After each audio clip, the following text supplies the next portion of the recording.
আপনারা মৃতদের দিয়েছেন 2 লক্ষ করে টাকা আর আহতদের দিয়েছেন 15,000 করে টাকা। লজ্জা লাগে না? আপনারা নিহতদের দিয়েছেন 2 লক্ষ করে টাকা আর আহতদের দিয়েছেন 15,000 করে টাকা, আর কমিশন বলেছে নিহতদের দিতে 25 লাখ করে টাকা, আহতদের 5 লক্ষ করে টাকা। এরপরেও আপনারা এইসব করেন।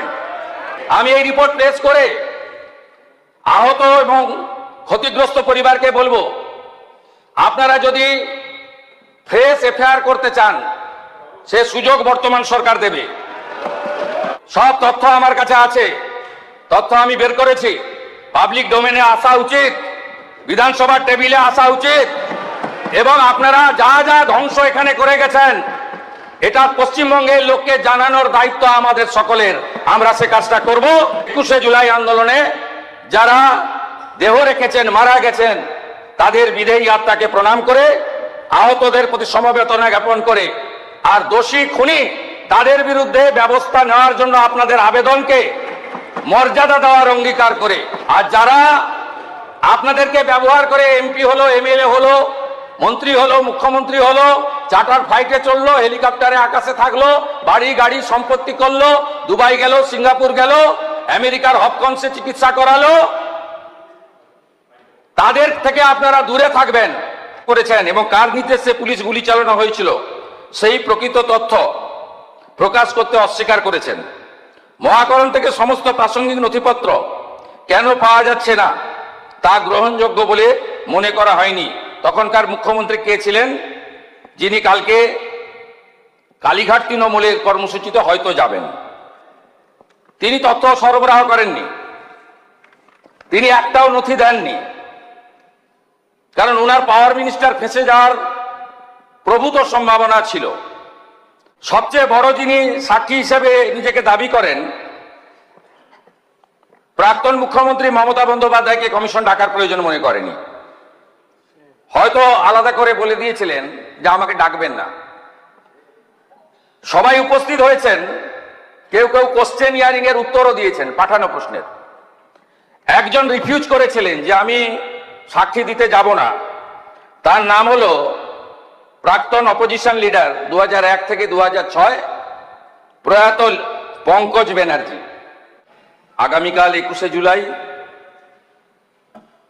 এই দিনটাকে ব্যবহার করে অনেকে অনেক কিছু করে নিয়েছেন। শুধু রাজনৈতিক পদ বা সরকারি ক্ষমতা নয়, ব্যক্তিগত বিষয় সম্পত্তি, আমেরিকায় গিয়ে চোখের চিকিৎসা, চার্টার ফ্লাইটে ঘোরা, হরিশ চ্যাটার্জি হরিশ মুখার্জি স্ট্রিটে 38টা প্লটের মালিক হওয়া, অসংখ্য প্রাসাদের মতো বাড়ি তৈরি করা, অনেক অনেক কিছু করে নিয়েছেন। কিন্তু 21শে জুলাই কি হয়েছিল, কেন হয়েছিল, কারা করেছিল, পশ্চিমবাংলার 11 কোটি জনতা জনার্দন এখনো জানতে পারল না। কমিশন অনেক আগে রিপোর্ট দিয়েছে। নিয়ম হলো কমিশনের রিপোর্ট পাওয়ার পরে মন্ত্রিসভাকে জ্ঞাত করে সেটা বিধানসভাতে টেবিল করা যায়, অথবা বিধানসভা না চললে জনসমক্ষে আনা যায়।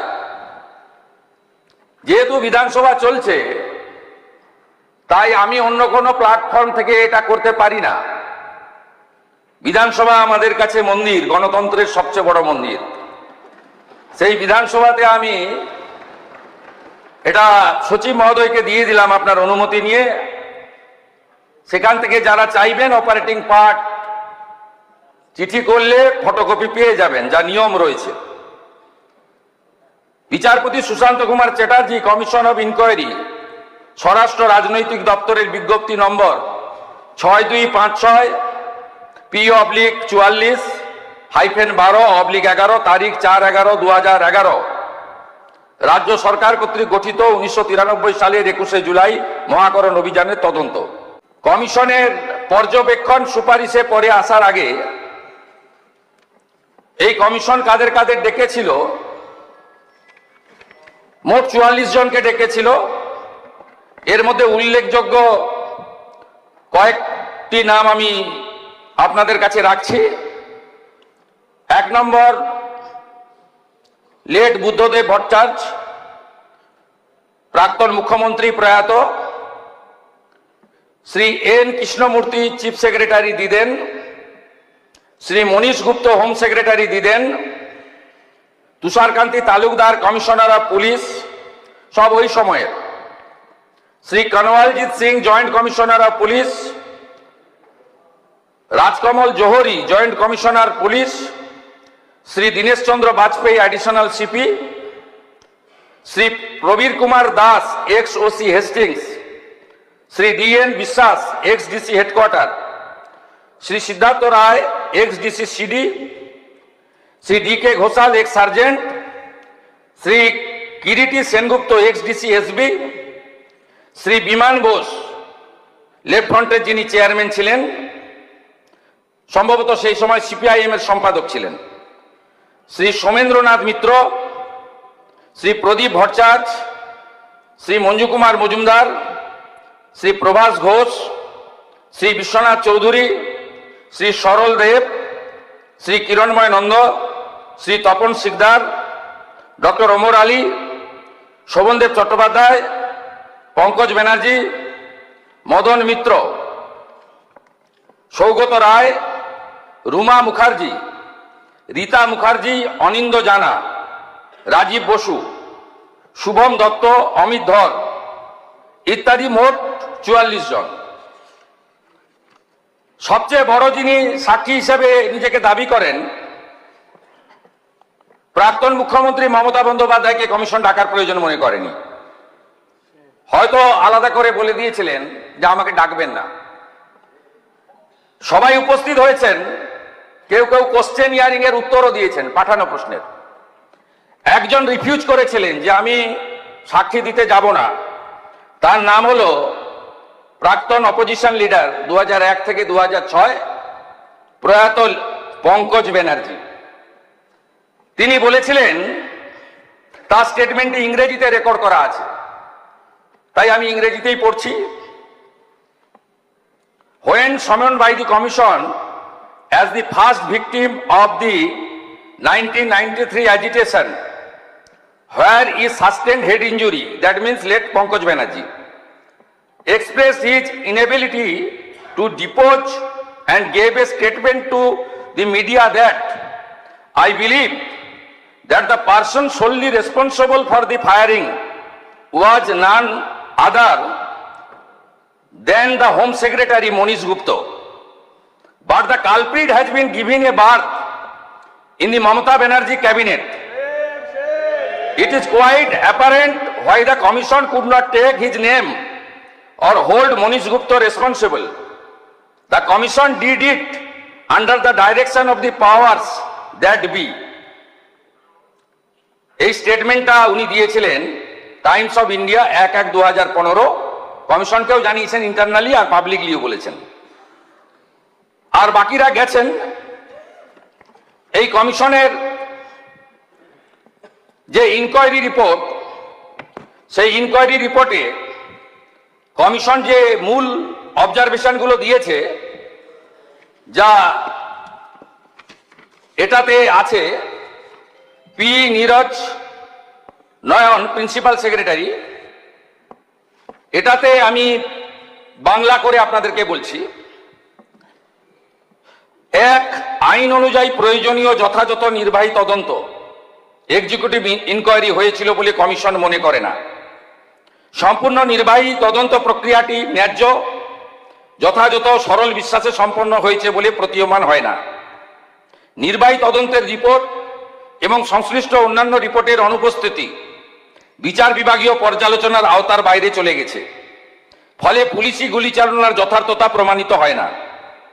তৎকালীন পুলিশ কমিশনার তুষারকান্তি তালুকদারের রিপোর্ট আধিকারিকদের বিবৃতির সঙ্গে যথেষ্ট অসামঞ্জস্যপূর্ণ। তৎকালীন পুলিশ কমিশনার প্রকাশ্যে অস্বীকার করেছেন, বিতর্কিত করেছেন এবং কার নির্দেশে পুলিশ গুলি চালানো হয়েছিল সেই প্রকৃত তথ্য প্রকাশ করতে অস্বীকার করেছেন। মহাকরণ থেকে সমস্ত প্রাসঙ্গিক নথিপত্র কেন পাওয়া যাচ্ছে না তা গ্রহণযোগ্য বলে মনে করা হয়নি। তখনকার মুখ্যমন্ত্রী কে ছিলেন? যিনি কালকে কালীঘাট তৃণমূলের কর্মসূচিতে হয়তো যাবেন। তিনি তথ্য সরবরাহ করেননি, তিনি একটাও নথি দেননি, কারণ ওনার পাওয়ার মিনিস্টার ফেঁসে যাওয়ার প্রভূত সম্ভাবনা ছিল।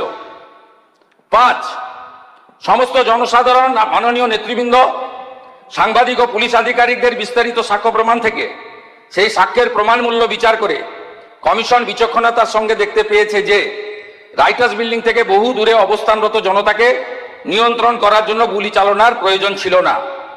6, রাইটার্স বিল্ডিং আক্রমণের আশঙ্কা কাল্পনিক ছিল। যেসব স্থানে গোলযোগ হয়েছিল, যেখানে গুলি চালানো হয়েছিল, তাই রাইটার্স বিল্ডিং থেকে অনেক দূরে। কমিশন সিদ্ধান্তমূলক দেখতে পেয়েছে যে Mayo Red Road, Dorina Crossing, Metro সিনেমার সামনে এসপ্লানেড রোতে যে গুলি চালানো হয়েছিল তার সবকটি ছিল অপ্রয়োজনীয়, উস্কানিবিহীন এবং অযৌক্তিক। এগুলো কমিশন পরপর অবজারভেশন দিয়ে গেছে। এবারে রেকমেন্ডেশন পার্টটা আমি আপনাদেরকে বলছি, বাকি সমূহ তথ্য এখানে আছে আপনার রিপোর্টে। কমিশনের সুপারিশ, রাইটার্স বিল্ডিং এ কিভাবে প্রয়োজনীয় গুরুত্বপূর্ণ নথিপত্র সংরক্ষণ করতে পারছে না সে বিষয়ে কার্যকর ব্যবস্থা গ্রহণ করা রাজ্য সরকারের দায়িত্ব। রাজ্য সরকার সে দায়িত্ব পালন করেনি, তখন সিপিএম ছিল না, তখন তৃণমূল কংগ্রেসেরই সরকার ছিল। রাইটার্স বিল্ডিং এ প্রয়োজনীয় নথিপত্র সংরক্ষণ না করার দায়িত্ব চিহ্নিত করার জন্য যথাযথ, প্রকৃত, সরল বিশ্বাসে আইনসঙ্গত পদক্ষেপ শুরু করা উচিত। 2026 সালের নির্বাচনের আগে পর্যন্ত এ বিষয়ে কালকে যারা ভাষণ দেবেন তাদের ভূমিকা নেতিবাচক ছিল, উদাসীন ছিল। ভবিষ্যতে অনুরূপ দুর্ঘটনা এড়াতে রাইটার্স বিল্ডিং এ অবস্থিত রাজ্য সরকারের সদর দপ্তরে ও লালবাজারে পুলিশ দপ্তরে নথিপত্র হারিয়ে যাওয়ার কারণ সম্পর্কে যথাযথ তদন্ত করা উচিত। এক্ষেত্রেও আপনারা আপনাদের দায়িত্ব পালন করেননি। যে সমস্ত ভুক্তভোগী মারা গেছেন, যে সমস্ত ভুক্তভোগী আহত হয়েছেন, তারা ক্ষতিপূরণ পাওয়ার যোগ্য, কারণ তারা একটি আন্দোলনে অংশগ্রহণ করার জন্য কষ্ট ভোগ করেছেন। মৃত ভুক্তভোগীদের শহীদ হিসেবে গণ্য করা উচিত এবং এদেরকে শহীদ হিসেবে গণ্য করার রেকমেন্ডেশন করেছেন। কমিশন যে 12 জনকে পোস্টমর্টমের পরে চিহ্নিত করা হয়েছে, তাদের পরিবার, তাদের প্রত্যেককে 25 লক্ষ করে টাকা আর আহতদের 5 লক্ষ করে টাকা দেওয়ার সুপারিশ করছে। কি করেছেন আপনারা? আপনারা মৃতদের দিয়েছেন 2 লক্ষ করে টাকা আর আহতদের দিয়েছেন 15,000 করে টাকা। লজ্জা লাগে না? আপনারা নিহতদের দিয়েছেন 2 লক্ষ করে টাকা আর আহতদের দিয়েছেন 15,000 করে টাকা, আর কমিশন বলেছে নিহতদের দিতে 25 লাখ করে টাকা, আহতদের 5 লক্ষ করে টাকা। এরপরেও আপনারা এইসব করেন। আমি এই রিপোর্ট পেশ করে আহত এবং ক্ষতিগ্রস্ত পরিবারকে বলবো, আপনারা যদি ফ্রেশ এফআইআর করতে চান সে সুযোগ বর্তমান সরকার দেবে। আপনারা যদি কমিশনের সুপারিশ মতো ক্ষতিপূরণ বর্তমান সরকারের কাছে চান, মুখ্যমন্ত্রী রিলিফ ফান্ড থেকে আমি সেই ক্ষতিপূরণ দেব। আর যারা আপনাদেরকে ব্যবহার করে এমপি হলো, এমএলএ হলো, মন্ত্রী হলো, মুখ্যমন্ত্রী হলো, চার্টার ফ্লাইটে চললো, হেলিকপ্টারে আকাশে থাকলো, বাড়ি গাড়ি সম্পত্তি করলো, দুবাই গেল, সিঙ্গাপুর গেল, আমেরিকার হপকন্সে চিকিৎসা করালো, তাদের থেকে আপনারা দূরে থাকবেন। সাথে সাথে আমি এই হাউসকে বলছি যে আমাদের কাছে আরো বেশ কিছু তথ্য আছে, আমরা প্রয়োজন মতো সেগুলো প্রকাশ করব। যেমন আমফানের ক্যাগ রিপোর্ট, যেমন কোভিডে মেডিকেল ইকুইপমেন্ট পারচেজ রিপোর্ট, সব তথ্য আমার কাছে আছে।